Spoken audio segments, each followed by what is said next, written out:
Please don't touch, it still hurts. The rancher helped her, but fate made her his wife. The sun hung high and merciless over the open plains, turning the dry grass into a sea of pale gold. Heat shimmered in the distance as the rancher guided his horse across the land he had worked for most of his life. It was supposed to be a quiet day, checking fences, counting cattle, listening to nothing but the wind. Then his horse suddenly slowed, ears twitching, sensing something wrong ahead. That was when the rancher saw her. A woman lay on the ground several yards away, bound tightly with rope. Her arms were pulled back at an unnatural angle, her wrists red and raw. Dust clung to her torn clothing, and her face was twisted in pain, but her eyes were wide open, alert, and burning with defiance. She wasn't unconscious. She was fighting, even now. The rancher stopped immediately. Years on the frontier had taught him one rule above all others. Trouble rarely announced itself politely. He dismounted slowly, keeping his movements calm and visible. The woman noticed him at once. "Don't come closer," she snapped, her voice strained but strong. "I can still fight." That surprised him. Most people left tied in the open sun had already lost hope. This woman hadn't. "I'm not here to hurt you," the rancher said evenly. His voice was rough from age and dust, but there was no threat in it. He raised his hands slightly to show he carried no weapon in them. Still, he stayed where he was, respecting her warning. The rancher studied the scene carefully. There were tracks in the dirt, several horses moving fast, careless. Raiders. He had seen their signs before, drifting in and out of the territory like a bad storm. The ropes used on her were rough and hastily tied, meant to restrain, not to protect. Whoever did this hadn't planned on coming back soon, or at all. The woman clenched her jaw, clearly in pain. Her breathing was controlled but shallow, sweat rolled down her temple. Despite everything, she held his gaze without fear. "How long have you been here?" he asked. "Long enough," she replied. "Long enough to know I don't trust easy." He nodded. "That's fair." For a moment neither spoke. The wind moved through the grass, carrying the sound of emptiness with it. The rancher felt an old, familiar weight settle in his chest, a memory of loss, of seeing suffering and wondering whether stepping in would only bring more of it. He had learned long ago that helping someone often came at a cost. But walking away came at a greater one. Slowly, carefully, he took a single step closer. "If you want me to stop, say it," he said. "I won't touch you without your say." The woman hesitated. Her eyes searched his face, measuring him, testing his words against instinct. Finally, she gave a small, tight nod. "Just be careful," she said. "Please, it still hurts there." The rancher knelt beside her, heart heavy, knowing this was only the beginning of a story neither of them had planned, but one fate had already set into motion. The rancher worked slowly, every movement measured. He had cut rope from frightened animals before, and from people too, but never without asking first. He reached into his saddlebag and pulled out a small, worn knife, holding it up so the woman could see. "I'm going to cut the rope," he said. "If anything hurts too much, you tell me and I stop." She swallowed and nodded, jaw tight. "Just don't rush." He began with the knot closest to the ground, sawing gently, careful not to let the blade touch her skin. The rope fibers snapped one by one, loosening their cruel grip. As tension released, the woman let out a sharp breath she had been holding for far too long. Pain flickered across her face, but she didn't cry out. That, more than anything, told the rancher how strong she was. When the first restraint fell away, he paused. "You doing all right?" "I will be," she said. "I've had worse days." He almost smiled at that, but stopped himself. This wasn't the time for humor. He moved to the next knot, the sun beating down on both of them. As the rope loosened, her shoulders sagged, and for the first time, exhaustion showed through her defiance.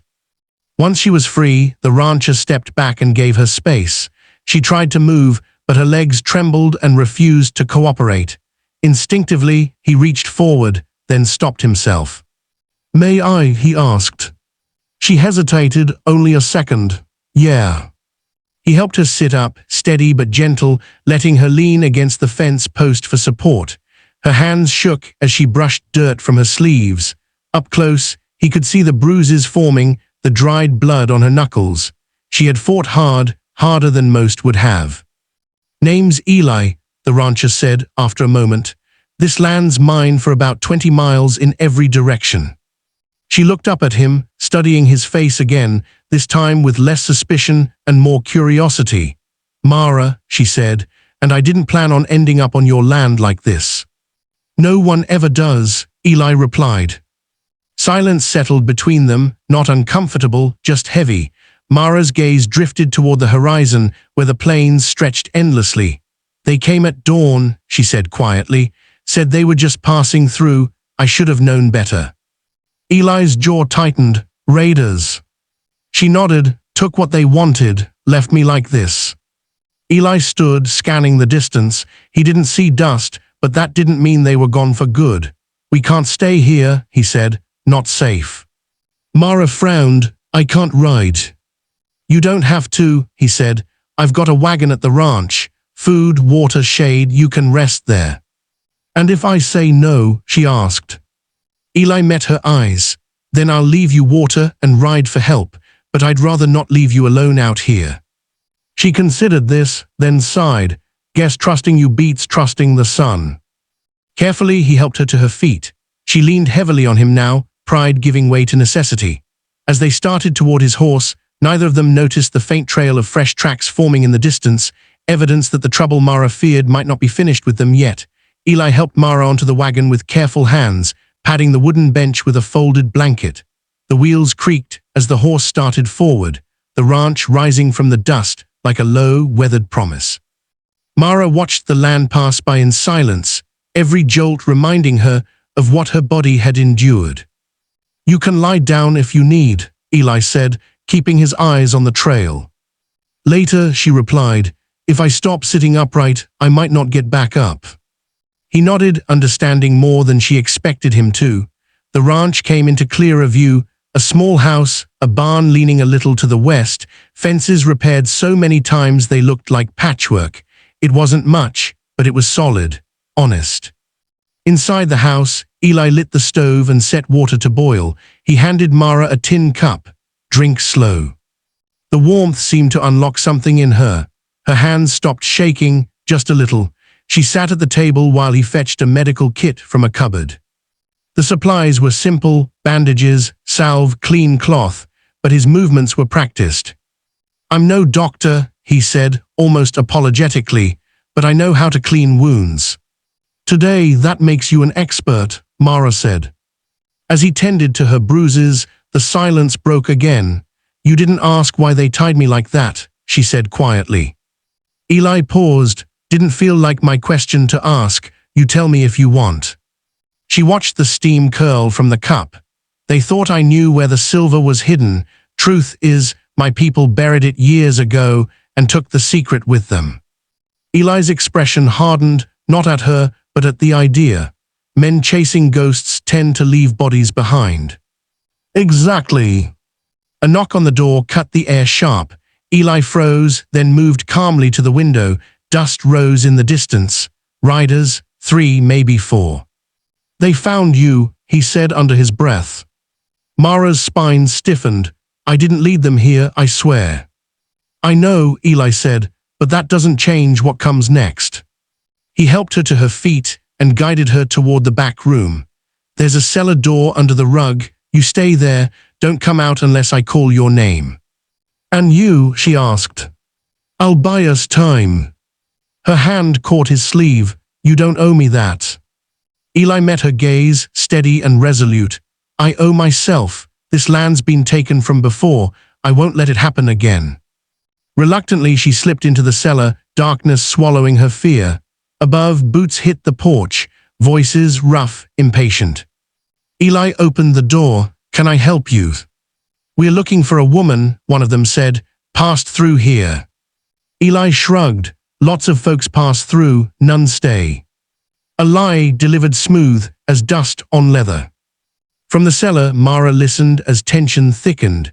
She clutched the small knife Eli had pressed into her palm, heart pounding, not just with fear, but with something new: trust.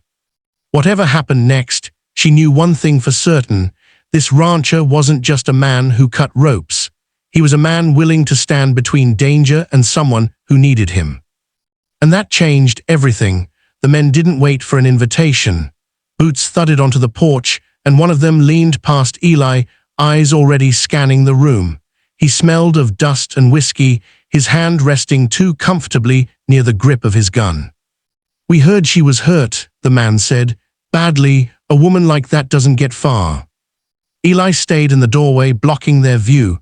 "You heard wrong. Closest town's a day's ride east. You're welcome to keep moving." Another rider laughed, sharp and mean. "You ain't the only one who owns land out here, rancher." Eli smiled, but there was no warmth in it. "I'm the only one standing on this porch." The leader's eyes narrowed. For a long moment, no one moved. Then the man stepped forward, and Eli stepped sideways, forcing him to stop. The tension snapped like a wire pulled too tight. From the cellar, Mara listened, counting breaths. She could hear everything: the scrape of boots, the low murmur of voices, the sound of Eli's calm refusing to bend. Her fingers tightened around the knife.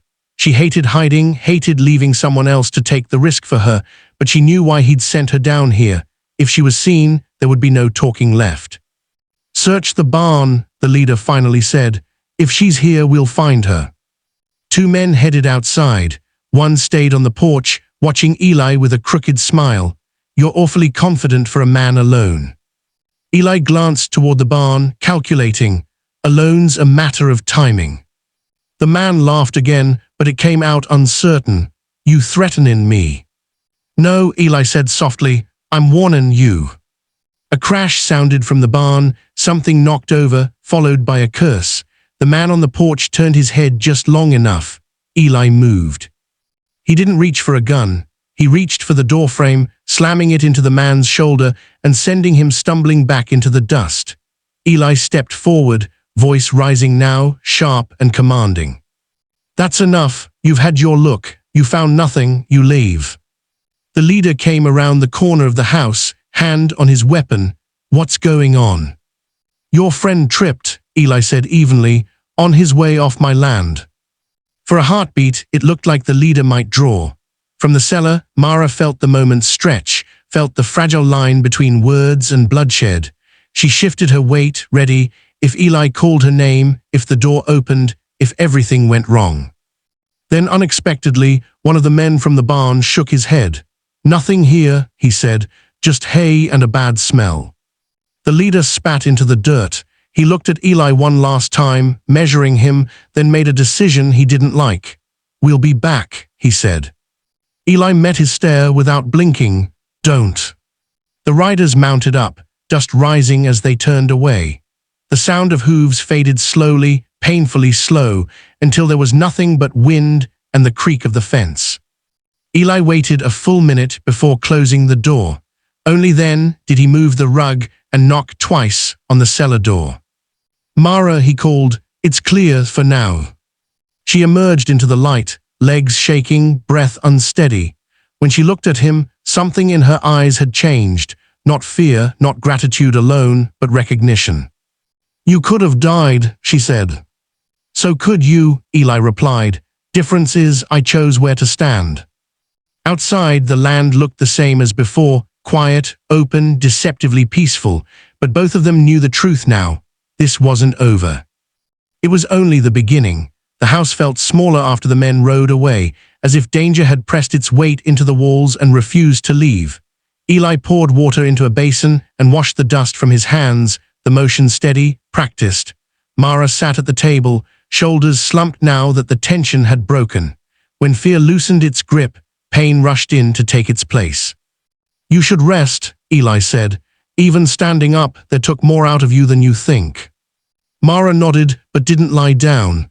"If I sleep, I might forget why I'm here." Eli brought her a clean cloth and more salve. "Then we'll remember together." He worked quietly, careful with every touch, explaining what he was doing before he did it. Mara watched him from beneath her lashes, surprised by how much that mattered.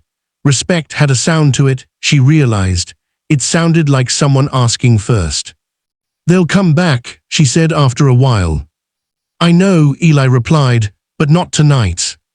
"How can you be sure?"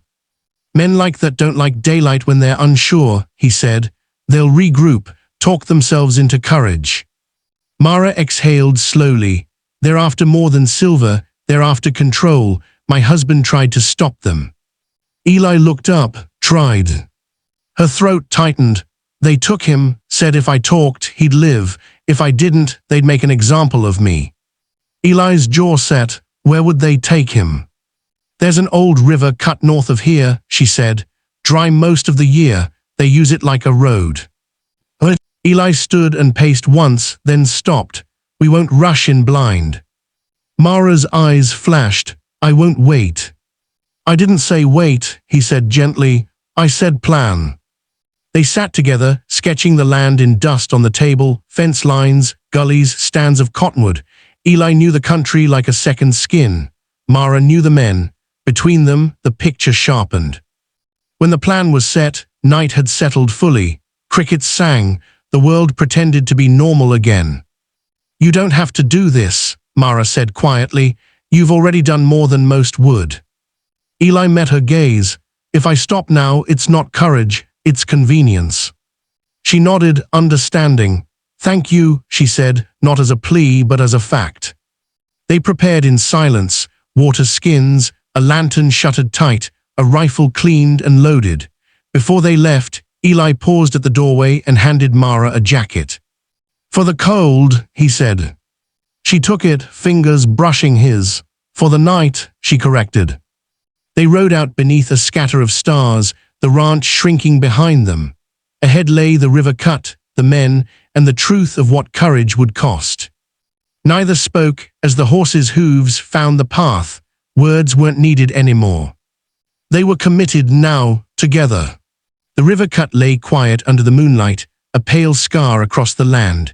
Eli slowed the horse well before the edge, dismounting and tying the reins low.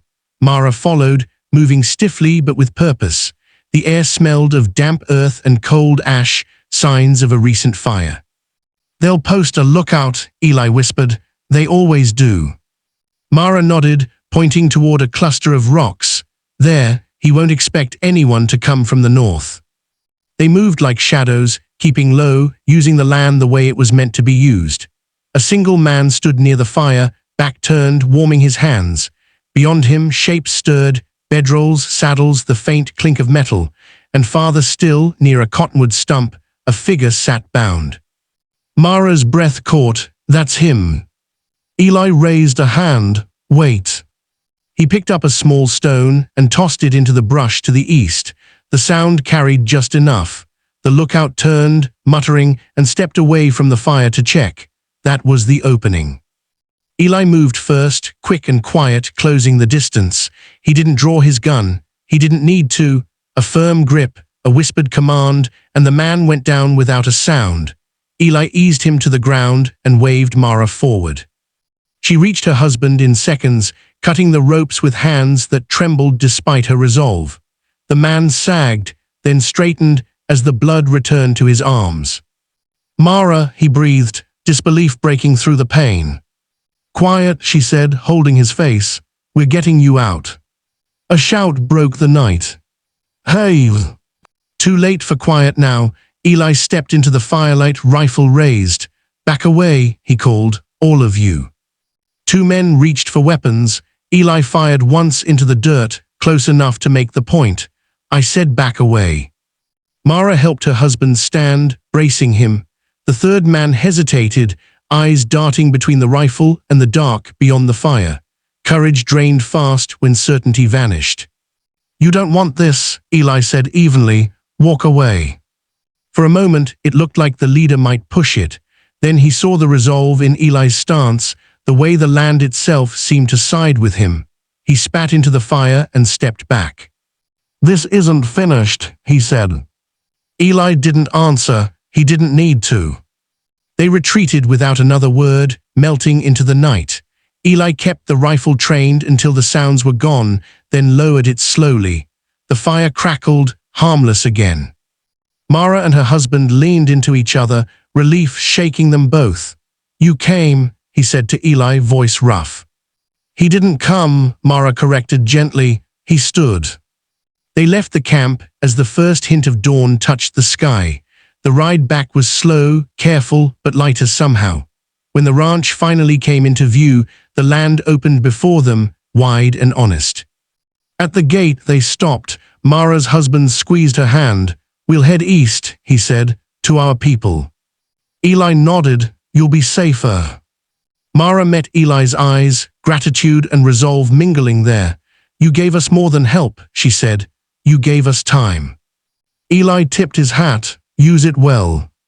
As they rode away, the sun rose fully, warming the plains. Eli stood at the fence a long while, listening to the quiet return. The land hadn't changed, but something in him had. And that was enough. The weeks that followed settled into a quieter rhythm, the kind that only comes after a storm has passed. Eli returned to his routines, mending fence lines, checking water, watching the horizon at dusk, but the silence felt different now. It wasn't empty, it was earned. News came by way of traders and drifting riders. Mara and her husband had reached their people safely. The threat that had chased them scattered like smoke. The land, patient as ever, took it all back. One evening, as the sun dipped low and painted the plains in copper, Eli found a rider at his gate. She dismounted with an ease that spoke of long miles and confidence, dust clinging to her boots. She wore a simple coat, dark hair braided tight against the wind. "I was told there's a rancher here who keeps his word," she said. Eli studied her a moment, then nodded. "Depends who's asking." She smiled, not wide, not cautious, honest. "Name, Sarah. I'm helping move a small herd north. We're short a hand and shorter on safe ground." Eli considered the horizon, then the open gate. "You can camp by the creek," he said. "We'll talk in the morning." They worked side by side for days. Sarah knew cattle and weather, knew when to push and when to wait. She didn't ask questions that didn't need answers. At night, they shared coffee by the fire, swapping stories that mattered and letting the rest stay quiet. On the fourth evening, a storm rolled in fast. Thunder cracked close, rain hammering the tin roof of the barn. When the herd bolted, Eli and Sarah rode hard, cutting angles, turning fear into motion. By dawn, the cattle were settled, steam rising off their backs, the storm spent. They stood together, soaked and tired, and laughed, an easy sound that surprised them both. Time did what time does. The herd moved on, Sarah stayed. Seasons changed. The ranch grew steadier, warmer. Sarah's presence filled the house without crowding it. They fixed what was broken, planted where the soil allowed, learned each other's silences. There were no grand declarations, just the quiet agreement of two people choosing the same horizon. When they married, it was simple. A few neighbors, the wind, the land. Eli wore his best hat. Sarah laughed at the seriousness of it all. They promised what could be promised: honesty, work, staying. One evening, long after, Eli stood at the fence again, watching the sun fall. Sarah joined him, resting her head against his shoulder. "You ever think about that night?" she asked softly. "Sometimes," he said. "Mostly, I think about what came after." She smiled. "Me too." The plains stretched wide and forgiving, holding their story the way it held all stories, with room to breathe. Eli knew then that the land hadn't just given him a place to stand. It had given him a life shared, built slowly and kept with care. And that, at last, was home.